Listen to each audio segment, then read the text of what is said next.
Kullu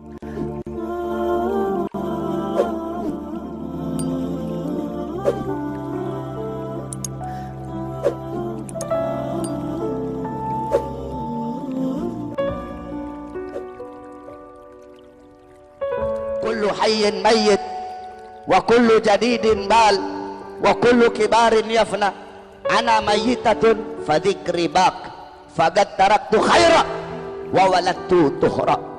Kullu hayyin mayyit, semua yang hidup pasti akan mati. Ayat Al-Quran sudah bilang kullu nafsin dha'iqatul maut, setiap yang bernyawa, yang berjiwa pasti akan mati. Kullu man 'alaiha fan, segala sesuatu yang ada di atas bumi pasti binasa.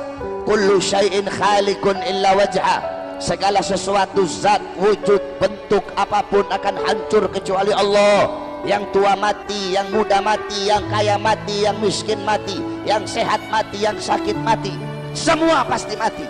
Wa kullu jadidin baru, segala sesuatu yang baru pasti akan usang. Pakaian barumu tidak akan baru selama-lamanya, rumah barumu tidak akan baru selama-lamanya, mobil barumu tidak akan baru selama-lamanya, daun-daun yang hijau tidak akan hijau selama-lamanya, akan ada saatnya dia menguning dan dia menjadi gugur, saudara-saudara. Semua yang baru pasti usang. Wa kullu kibarin yafna, semua orang-orang tua itu hancur, semua orang tua itu binasa. Ana mayyitun, aku nantinya mati, aku nantinya jadi mayat. Fadzikri wa dzikri bak, walaupun aku jadi mayat, tetapi mengenangku akan abadi selama-lamanya, mengenangku akan kekal. Kenapa? Faqad taraktu khaira, karena aku telah meninggalkan kebaikan. Apa kebaikan yang ditinggalkan oleh beliau? Nabi Muhammad. Wa waladtu tuhra, aku telah melahirkan anak yang suci. Siapa anak suci yang dilahirkan oleh beliau? Nabi Muhammad. Sehingga setiap orang yang mengenang Nabi pasti akan mengenang ibunda Nabi Muhammad. Enggak bisa kamu cuma mengenang Nabi tapi enggak mengenang ibunda Nabi, tidak bisa. Tidak bisa. Setiap orang yang mengenang Nabi tidak bisa dilepaskan dari kenangan ibunda Nabi. Setiap orang yang mengingat Nabi tidak bisa dilepaskan daripada ingatan mengingat ibunda Nabi Muhammad SAW. Cuma kurang ajarnya Wahabi begitu. Wahabi bilang bapak ibunya Nabi dalam neraka. Ini orang-orang goblok ini, orang-orang nggak ngerti hadis ini. Ada satu hadis yang dimana di situ dikatakan Rasul berkata, abi finnar, ayahku dalam neraka. Itu hadis ada dua riwayat.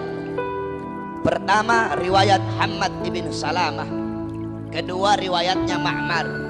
Ini dalam ilmu hadis ada namanya tarjih hadis. Tarjih hadis itu di antara dua hadis itu nanti dicari tahu mana yang paling rajih, mana yang paling kuat. Nah saudara-saudara, Hammad ibn Salamah menurut Al-Imam Suyuti, Al-Imam Qurtubi, sa'ahifduh, Hammad ibn Salamah itu apalannya buruk di masa tuanya, sehingga kalau ditarjih, kalau dibandingkan mana yang paling kuat, maka riwayat Ma'mar yang lebih kuat. Sedangkan riwayat Ma'mar tidak ada lafaz Nabi mengatakan ayahku dalam neraka. Saudara-saudara sekalian yang dimuliakan oleh Allah, bapak ibunya Nabi, beliau berdua adalah ahlul fitrah. Ahlul fitrah itu siapa?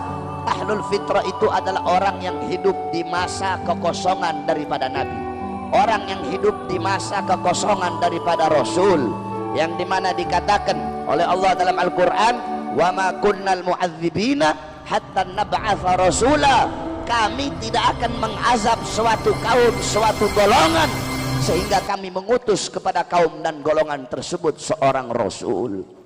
Nah bapak ibunya Nabi hidup mereka di masa kekosongan para Nabi, kekosongan para Rasul, dan ajaran akidah yang mereka anut adalah ajaran dan akidah Ibrahim, millata Ibrahimah hanifah muslimah wa makana minal musyrikin.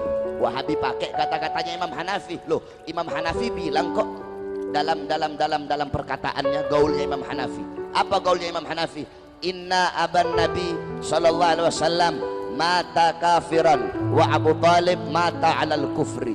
Goblok, ada satu huruf yang kamu hilangkan di situ, huruf mim nafi, mim yang berarti tidak, itu dihilangkan sama mereka.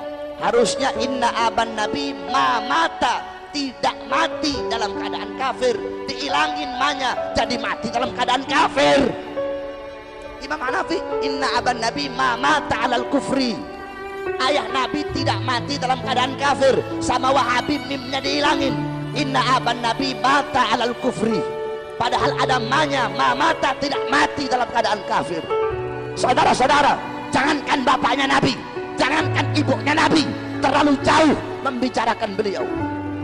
Malik ibn Sinan, Malik ibn Sinan, waktu perang kakinya nabi pernah tertusuk anak panah. Malik ibn Sinan, dia kecup, dia cabut itu anak panah, kemudian dia kecup, dia telan darahnya nabi. Kata nabi, muntahkan wahai Malik ibn Sinan. Apa kata beliau? Tidak ya Rasulullah, aku ingin darahmu bercampur dalam darahku. Apa kata nabi? Haram jasadmu disentuh api neraka wahai Malik ibn Sinan. Abdullah ibn Zubair, Abdullah ibn Zubair anaknya Zubair ibn Awam, waktu nabi habis hijamah, nabi waktu habis bekam, nabi bilang, ya Abdullah ibn Zubair, buang ini darah bekamanku di tempat yang tidak dilihat oleh orang. Dibawa sama Abdullah ibn Zubair, dia lihat gak ada orang, dia minum darahnya nabi. Habis dia minum, dia bilang, sudah aku buang ya Rasulullah. Di mana? Di tempat yang aman, gak bakal ada orang bisa lihat. Di mana? Di perutku ya Rasulullah. Kenapa ya Abdullah bin Zubair? Aku ingin darahmu bercampur dengan darahku ya Rasulullah. Apa kata Rasulullah? Ketahuilah bahwasanya Abdullah bin Zubair haram jasadnya disentuh oleh api neraka.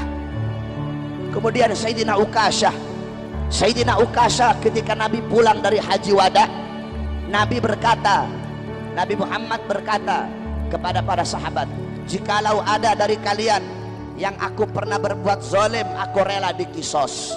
Semua sahabat diam. Ukasyah angkat tangan, saya ya Rasulullah. Apa kesalahanku wahai Ukasyah? Ukasyah bilang, ya Rasulullah, dulu waktu perang, ketika engkau ingin merapatkan barisan, barisanku agak terlewat maju sedikit ke depan, sehingga kau cambuk aku ya Rasulullah. Aku ingin membalas mencambukmu ya Rasulullah. Sayyidina Abu Bakar berdiri, Ukasyah, aku sahabat paling dekat dengan Nabi, aku yang pertama kali mengimani ketika Nabi Isra Mi'raj. Jangan kamu kisos Nabi, kisos saya saja, cambuk saya saja. Sayyidina Umar berdiri, Ukasyah, aku penggal kepadamu, jangan kau kisos, jangan kau kisos Rasulullah, kisos saya saja.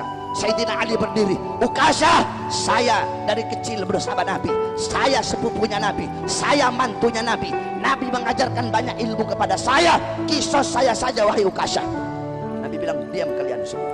Wahai Bilal, ambil pecut, ambil cambuk yang biasa aku buat untuk merapatkan barisan. Pergi Bilal ke rumah. Assalamualaikum. Pintu rumah dibuka oleh Sayyidah Fatimah. Ada apa wahai Bilal? Rasulullah memerintahkan untuk mengambil cambuk. Untuk apa wahai Bilal? Ukasyah pengen mengkisos Rasulullah. Apa kata Sayyidah Fatimah? Wahai Bilal, bilang kepada Ukasyah, aku putrinya Nabi, aku darah dagingnya Nabi. Kalau dia mau kisos, biar dia kisos aku saja, asal jangan dia kisos Rasulullah.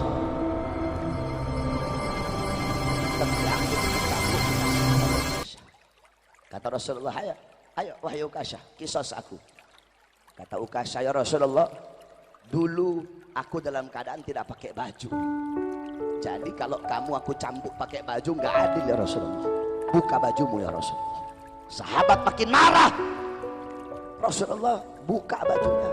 Ketika dibuka bajunya Nabi, langsung Ukasyah peluk dan langsung dicium perutnya Nabi Muhammad. Ini hanya alasanku saja Rasulullah, agar aku bisa memeluk perutmu ya Rasulullah. Apa kata Nabi? Kalau kalian pengen lihat penghuni sorga, lihatlah Sayyidina Ukasyah.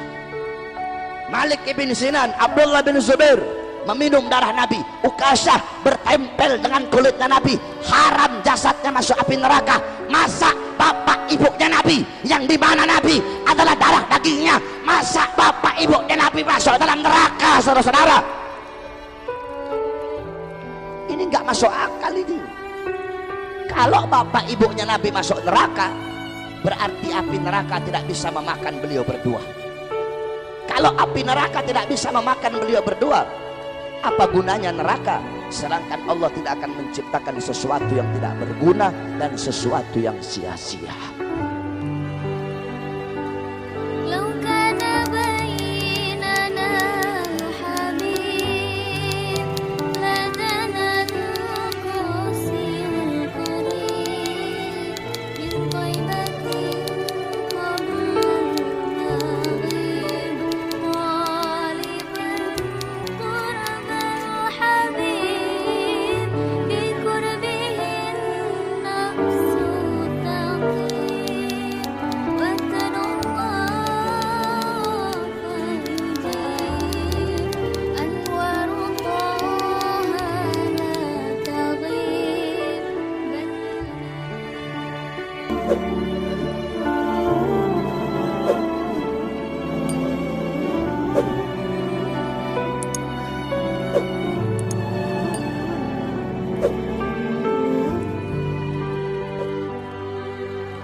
kullu hayyin mayyit wa kullu jadidin bal wa kullu kibarin yafna ana mayyitatun fadzikri bak faqad taraktu khaira wa waladtu tuhra.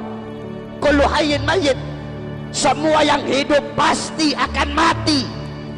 Ayat Al-Quran sudah bilang kullu nafsin dha'iqatul maut, setiap yang bernyawa yang berjiwa pasti akan mati. Kullu man 'alaiha fan, segala sesuatu yang ada di atas bumi pasti binasa. Kullu syai'in khaliqun illa wajha, segala sesuatu zat wujud bentuk apapun akan hancur kecuali Allah. Yang tua mati, yang muda mati, yang kaya mati, yang miskin mati, yang sehat mati, yang sakit mati, semua pasti mati. Wa kullu jadidin bal, segala sesuatu yang baru pasti akan usang. Pakaian barumu tidak akan baru selama-lamanya, rumah barumu tidak akan baru selama-lamanya, mobil barumu tidak akan baru selama-lamanya, daun-daun yang hijau tidak akan hijau selama-lamanya, akan ada saatnya dia mengubah.